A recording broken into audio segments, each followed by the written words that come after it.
సద్గురు సాయి పరబ్రహ్మణే నమః. అసతో మా సద్గమయ తమసో మా జ్యోతిర్గమయ మృత్యోర్మా అమృతంగమయ. సాయి బంధువులకు, ఆత్మస్వరూపులైన సర్వజనులకు ఈరోజు సనాతన తత్వం, సనాతన ధర్మం, అదేవిధంగా సనాతన సద్గురువు సాయిబాబా అనే విషయాల్ని మాట్లాడుకుందాం. మొదటిగా సనాతన తత్వం అంటే ఏమిటి, సనాతన ధర్మం అంటే ఏమిటి, దీనిని 5 వాక్యాల్లో గుర్తుపెట్టుకోవచ్చు. ఇది ఉపనిషత్తులు, వేదాలు, భగవద్గీత వంటి ఆధ్యాత్మిక గ్రంథాలలో నుంచి సంగ్రహించిన పంచమహావాక్యాలు. వీనిలో మొదటిది ఏకో వసి సర్వభూతాంతరాత్మ, రెండవది ఏకం సత్ విప్రా బహుదా వదంతి, మూడవది తత్వమసి, 4 పరోపకారాయ ధర్మం అధర్మాయ పరపీడనం, 5 సత్యం వద ధర్మం చర. వీరిని గనక గమనించినట్లయితే మొదటి 2 సనాతన తత్వాన్ని తెలియజేస్తూ ఉన్నాయి. మరి ఈ సనాతన తత్వాన్ని తెలియజేసినది ఎవరు అంటే యోగులు, ఋషులు, సద్గురువులు. ఆ సద్గురువు ఎలా తెలుసుకోగలిగారు ఈ సనాతన తత్వాన్ని అంటే ఆ సనాతన తత్వాన్ని తాము స్వయంగా అనుభూతి చెందారు. ఇది 3వ వాక్యం తెలియజేస్తోంది. ఆ సనాతన తత్వాన్ని అనుభూతి చెందినటువంటి గురువులు ఈ ప్రపంచానికి బోధించిన ధర్మమే సనాతన ధర్మం. ఇది 4, 5 వాక్యాలలో తెలియజేయబడినది. ఇక వీటి గురించి వివరణ చూసినట్లయితే ఏకోవసి సర్వభూతాంతరాత్మ అంటే ఆ ఏకైక తత్వం ఏదైతే ఉందో ఈ సకల చరాచర జగత్తు అంతా నిండి ఉన్నది, అది అంతటా వ్యాపించి ఉన్నది, అనాది అయినది, శాశ్వతమైనది, మార్పు లేనిది, ఎల్లప్పుడూ ఉండేది. ఇదే సనాతనం. అది సర్వజీవులలో వ్యాపించి ఉన్నది అని తెలియజేస్తుంది. రెండవది ఏకం సత్ విప్రా బహుదా వదంతి. ఈ వేద పరిజ్ఞానం కలిగినటువంటి వారు ఆ ఏకైక సత్యాన్ని, ఆ సనాతన తత్వాన్ని చేరుకోవడానికి వివిధ దేవతల పేర్లతో ఆరాధనలు చేస్తూ ఉన్నారు. వీరు ఎన్ని రకాలుగా ఆరాధనలు చేస్తున్నప్పటికీ ఆ సనాతన తత్వం, సత్యం ఒక్కటే అని 2వ వాక్యం తెలుపుతుంది. ఇక 3వ వాక్యం తత్వమసి అంటే అది నీవే అయి ఉన్నావు. ఇది భారతీయ మహర్షులు తెలుసుకున్నటువంటి సత్యం. ఆ సత్యాన్ని దర్శించటానికి మనం ఎక్కడికి వెళ్ళవలసిన అవసరం లేదు. అది మనలోనే ఉంది. నీలోనే నువ్వు దర్శించవచ్చు. నీవు సర్వవ్యాపకత్వాన్ని పొందవచ్చు అని వారు దర్శించారు. దర్శించిన సత్యాన్నే తెలిపారు. తత్వమసి అంటే అది నీవే, ఆ సత్యం నీవే, నీలోనే ఉన్నది. ఇది 3వది. ఇక మిగతా 2 ధర్మానికి సంబంధించినవి. 4వది పరోపకారాయ ధర్మం అధర్మాయ పరపీడనం. నీవు ఇతరులకి మేలు చేయడమే ధర్మం, ఇతరులను పీడించడమే అధర్మం అని చెబుతోంది. ఎందుచేతనంటే అందరూ కూడా ఆ సనాతనమైన సత్యం యొక్క ప్రతిబింబాలమే, మనందరం ఆత్మస్వరూపులం అని తెలియజేస్తుంది ఇది. ఇక 5వది సత్యాన్ని పలకాలి, ధర్మాన్ని ఆచరించాలి. ఆ ఏకైక సత్యమే నిజం, శాశ్వతం, సనాతనం అనేటువంటి దాన్ని పలికితే మానవులందరూ ధర్మబద్ధంగా జీవించగలుగుతారు. ఈ సత్యాన్ని పలకకుండా వేర్వేరు దేవతలు వేర్వేరు ఆరాధనా పద్ధతులతో తన్నుకుంటే ధర్మం కూడా నిలవదు. అందుకే ప్రపంచానికి మన మహర్షులు బోధించినటువంటి గొప్ప వాక్యం సత్యం వద, ధర్మం చెర. మరి ఈ సనాతన తత్వాన్ని ఎవరైతే ప్రత్యక్షంగా అనుభూతి చెందుతారో వారే సద్గురువులు. మనకి వేల సంవత్సరాల చరిత్రలో ఎంతో మంది సద్గురువుల్ని మనం చూస్తాం. సాయిబాబా వారు కూడా అటువంటి సద్గురువే. అయితే సాయిబాబా వారి యొక్క ప్రత్యేకత ఏమిటి అంటే ఆయన పరిపూర్ణంగా ఆత్మతత్వాన్ని పొందిన సమర్థ సద్గురువు. మరి దీనిని మనం ఎలా చెబుతాము అంటే సాయిబాబా వారు ఆ విధమైనటువంటి అనుభూతులను భక్తులకు ఇచ్చారు. అందుకే వారిని సమర్థ సద్గురువు అంటున్నాము. సత్ అంటే సనాతనమైన ఆత్మ, సమర్థ సద్గురువు ఆయన. మరి ఈ వాక్యాలను ఆయన ఎలా అనుభూతినిచ్చాడు అంటే ఒకటవది ఏకం సత్ విప్రా బహుదా వద, ఇది రెండవది. మొదటిది ఏకో వసీ సర్వభూతాంతరాత్మ, ఏకైక ఆత్మ చైతన్యమే అన్ని జీవులలోనూ ఉన్నది. సాయిబాబా వారు కూడా తాను చీమ మొదలుకొని సకల జంతుజాలంలో సకల మానవులలో ఉన్నట్లుగా తన భక్తులకు అనుభూతిని ఇచ్చారు. రెండవది ఏకం సత్ విప్రా బహుదా వదంతి, ఉన్న సత్యం ఒక్కటే, అది అనేక పేర్లతో ఆరాధింపబడుతున్నది అనేది. బాబావారు ఏ దేవతలు ఆరాధించే వారికి వారి రూపాలలో దర్శనమిచ్చారు. ఇలా అనడం కంటే ఆ భక్తులు బాబా వారిలో వారి యొక్క ఇష్ట దైవాలను దర్శించగలిగారు.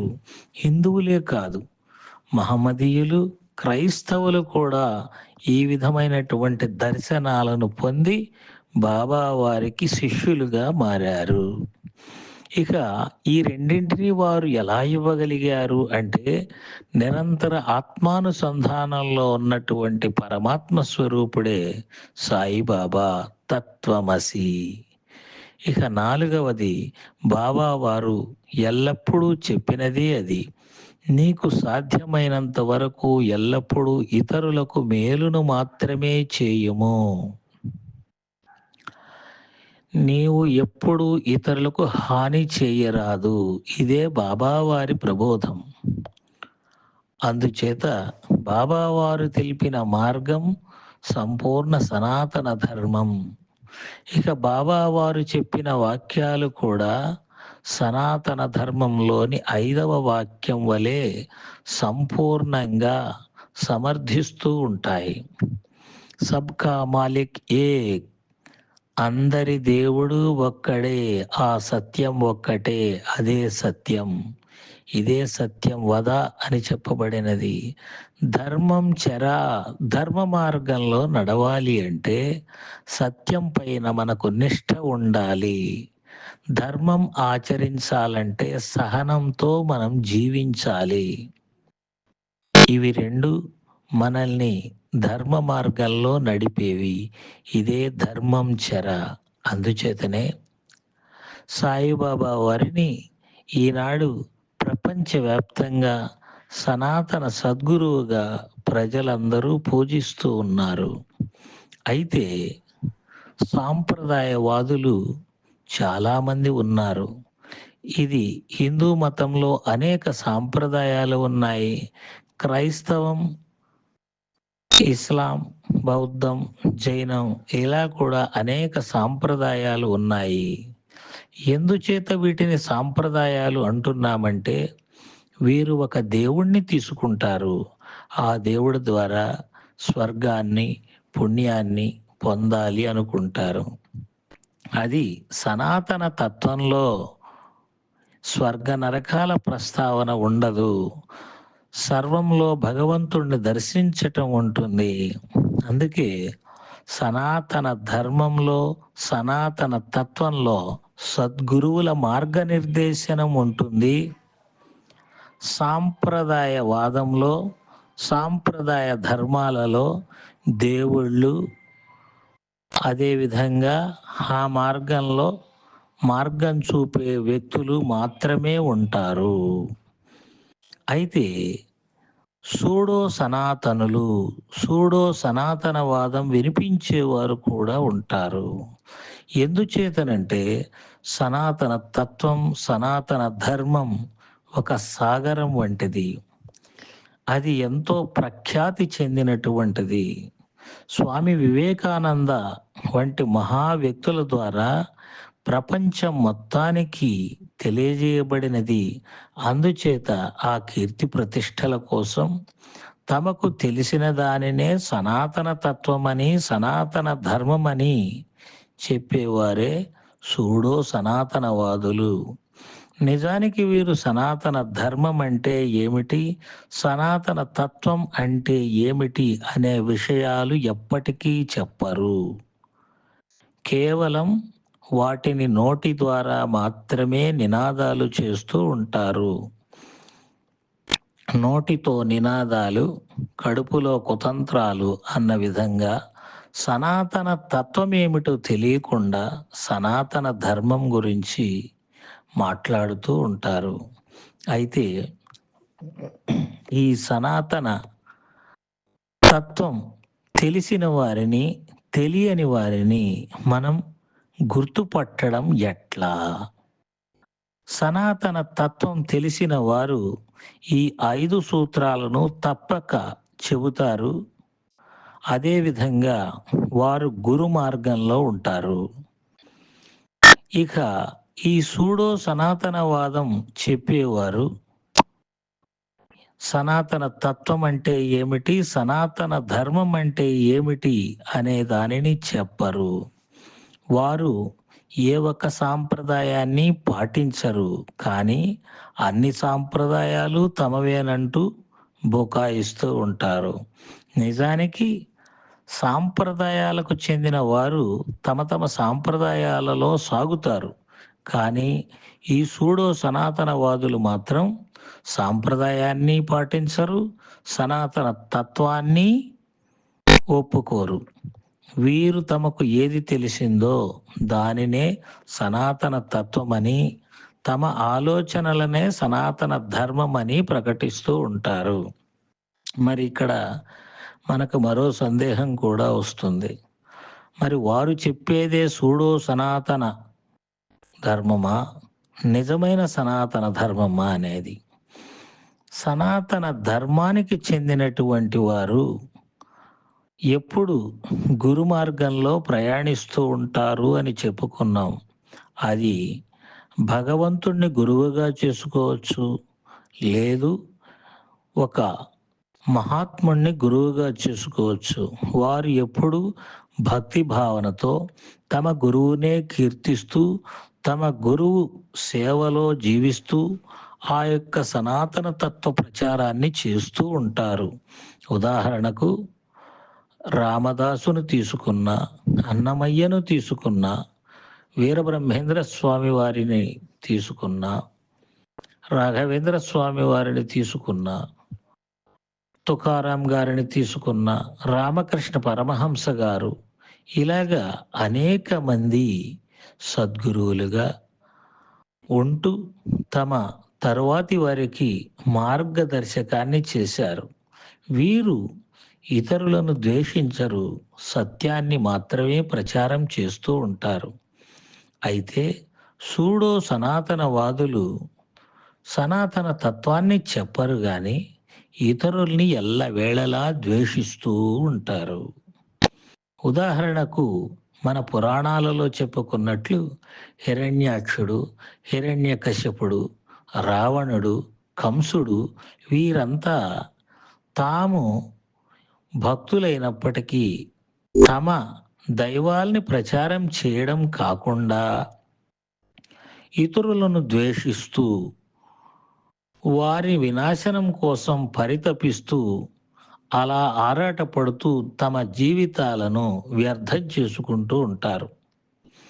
ఇప్పుడు సమాజంలో కూడా తాము ఏ తత్వానికి చెందిన వారము, ఏ సాంప్రదాయానికి చెందిన వారము అనే ఎరుక లేకుండా సూడో సనాతనవాదం, సనాతన ధర్మం అంటూ పిచ్చి పిచ్చిగా మాట్లాడుతూ ఇతరులను ద్వేషిస్తూ ఆ దైవాన్ని ఈ దైవాన్ని మతాల పేరుతో కులాల పేరుతో చీలికలు తెస్తూ ఉంటారు. ప్రస్తుతం ఇటువంటి వారే ఈ సూడో సనాతన ధర్మాన్ని బోధిస్తూ సాయిబాబా వారిని కూడా విమర్శిస్తూ ఉన్నారు. అది వారిలోని అసురీ లక్షణం. దైవీ లక్షణాలు ఏమిటి అనేవి భగవద్గీత తెలియజేసినది. శాంతము, ఆనందము, సహనము, ప్రేమ, ఔదార్యము, క్షమాగుణము, ధీరత్వము ఇవి అన్నీ సత్వగుణాలు, దైవీ గుణాలు. అలాగే ద్వేషము, క్రూరత్వము, కాఠిన్యము, ఇతరులను బాధ పెట్టడము, అహంకారము ఇటువంటివన్నీ అసురీ గుణాలు. వీటినే తమో గుణాలు అని కూడా అంటారు. మనం ఆయా వ్యక్తులు గమనించినప్పుడు ఆయా వ్యక్తులలో ఈ లక్షణాలు మనకి సులభంగా తెలుస్తాయి. కాబట్టి ఈ సనాతన తత్వాన్ని బోధించేవారెవరు, సూడో సనాతన తత్వాన్ని ఆలంబనగా చేసుకొని కీర్తి ప్రతిష్టల కోసం, ధన సంపదల కోసం ప్రాకులాడుతున్న వారెవరు అనేది భక్తులందరికీ సులభంగా అర్థమవుతుంది. సర్వే జనా సుఖినో భవంతు, లోకా సమస్తా సుఖినో భవంతు, సమస్త సన్మంగళాని భవంతు, సత్య దిగ్విజయ ప్రాప్తిరస్తు, ధర్మ దిగ్విజయ ప్రాప్తిరస్తు, శాంతిరేవ శాంతిరస్తు. ఓం శాంతి శాంతి శాంతి.